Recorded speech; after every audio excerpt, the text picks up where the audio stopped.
Tonight, President Obama heads to Europe for the G8 summit, and Syria is bound to be a big topic of discussion. The Obama administration is going to arm the Syrian rebels, but this morning, the president is still taking criticism for not doing enough.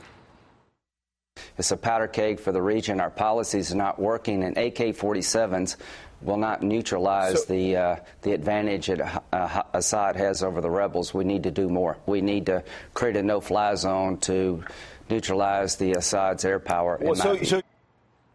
NBC's White House correspondent Kristen Welker is live at the White House with the very latest. Kristen, good afternoon.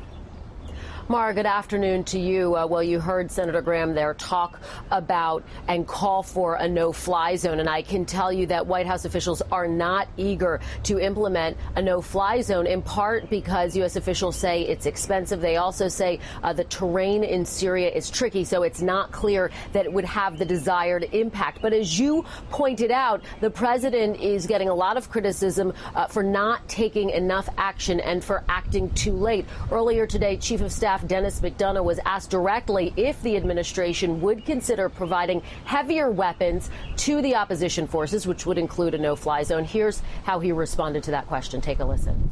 The scope and scale of our assistance, which has been robust heretofore to the Syrian Opposition Council, as well as to the Syrian Military Council, actually the fighters on the ground, that assistance will expand.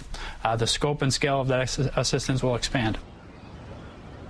Now, tonight, President Obama travels to Northern Ireland for the G8 summit, and Syria will be central to those talks, particularly on Monday when President Obama sits down with Russia's President Vladimir Putin and really tries to press him to stop supporting the Assad regime and to join those who are calling for Assad to step down. But I can tell you, Mara, there's not a lot of optimism heading into that conversation, in part because Russia just announced that they disagree with the United States assessment that Assad has used chemical weapons. Now, this all comes on the heels of an announcement yesterday by the Department of Defense that they are going to leave F-16 fighter jets as well as Patriot missiles in Jordan. That move aimed to send a strong message to Assad and also to give President Obama a little bit more leverage heading into that conversation with Putin.